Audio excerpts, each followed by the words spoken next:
Mga master, sa atin pong nagdaang episode ay napag-usapan po natin itong kaunting pagbabago sa PBB 2022 guidelines. Actually, kaunting pagbabago siya pero meron siyang malaking resulta na pwede pong mangyari to the different government agencies. Ito pong nakikita ninyo, ito pong dinagdag ng PBB Secretariat sa guidelines, requirement para maging eligible ang isang agency sa PBB 2022. Dito ngayon, maliban sa pag-abot ng 17 na puntos, ay kinakailangan na at least 3 doon sa 4 na mga criteria ay makaabot ng score na 4. So dapat 4 yung score sa at least 3 doon sa 4 na criteria. So mahirap po siya na maabot. So binalikan po natin yung scores ng different agencies para sa PBB 2021 at tinignan po natin kung if ever wala pong malaking improvement doon sa kanilang performance from 2021 to 2022, kumusta kaya yung magiging PBB nila na eligibility pagkatapos ng evaluation ng PBB Secretariat. So napili po natin na agencies, ito pong sa pagkakaalam natin ay marami pong mga empleyado nila na nakasubaybay din sa atin pong Facebook page. Ito pong DepEd, PNP, Philippine Army, Coast Guard, BJMP, Bureau of Fire, at ito pong Philippine Navy at Marines. So ito pong agencies, nakikita po ninyo yung mga score po nila doon po sa 4 na criteria ng PBB 2021. If ever hindi po mag-improve itong scores ng mga government agencies na ito pagdating sa taong 2022, ay mayroon lamang 2 sa kanila doon po sa 7, 2, 4, 6, 7. Sa 7 agencies na yan, 2 lamang yung makakatanggap ng PBB 2022 if ever po if ever na hindi po nagbago yung kanila pong scores pagkatapos ng evaluation ng PBB Secretariat. So mapapansin po natin mga master, una dito sa DepEd, 2 criteria lamang yung umabot ng 4, process at financial. So ibig sabihin, if ever hindi po mag-improve kahit dito po sa client satisfaction, na hindi siya maging eligible sa PBB 2022. Ang PNP, 2 4, isang 5, isang 3. So ibig sabihin 3 yung umabot ng 4, kaya mayroon pa rin silang PBB 2022 if ever na hindi po magbabago itong score nila, pero malaki naman yung chance na magbabago talaga kasi magkaibang taon na performances po. PBB 2022 yung hinahanap na performance sa ngayon under the PBB 2022. Yung pong ini-evaluate pa ng PBB Secretariat.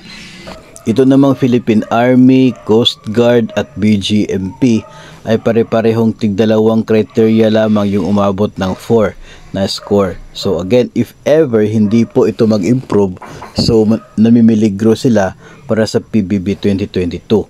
Ang Bureau of Fire naman, yung 4 talaga na criteria ay umabot sa 4. 3 pa nga yung 5 yung score, isa lamang yung 4. Kaya kung if ever hindi ito magbabago, maging eligible pa rin sila sa PBB 2022. Ang Philippine Navy naman, isa lamang yung umabot ng 4 doon sa kanya pong criteria. So again, hindi po natin sinasabi na hindi na sila eligible sa PBB 2022. Ang sinasabi po natin, if ever na hindi magbabago yung scores nila, hindi nag-improve masyado yung performance ng agency, hindi po natin tinutukoy dito yung individual performances ng kanya pong mga individual personnel. Ang tinutukoy po natin is yung overall na performance ng isa pong agency as a whole. Doon po tayo nakafocus, hindi po doon sa individual na performance ng bawat personnel ng mga nabanggit natin na government agencies. Tandaan po kasi natin tatlo dapat yung umabot ng at least 4, no? Tatlo dito sa 4 na criteria. Yun po ang nasa guidelines ngayon ng PBB 2022. Ito po ay para sa kung ikaw ay sa DepEd, school year 2022 hanggang 2023. So natapos na po 'yun, no?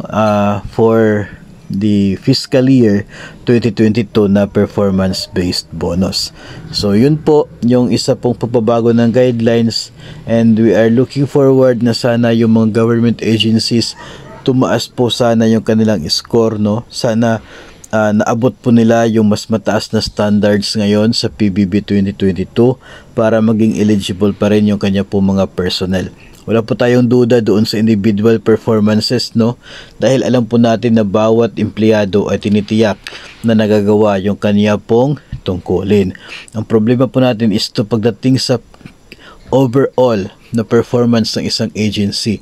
So dapat po yung individual performances ng mga empleyado ay into one direction sa pag-abot sa targets din ng agency. Para sa ganun, pagdating po sa overall na performance, overall na result ng performance ay makikita na pasado doon sa mga nakaset na criteria. So, sa ngayon, hindi pa naman po naglabas itong PBB Secretariat ng listahan ng mga eligible agencies, maging yung parang partial na scoring na resulta ay wala pa naman po, kaya hindi pa po tayo sigurado, no, kung sino-sinong agencies yung makakatanggap ng PBB 2022. Dalawa pong paraan ng pag-interpret dito sa mas mahigpit na guidelines, no.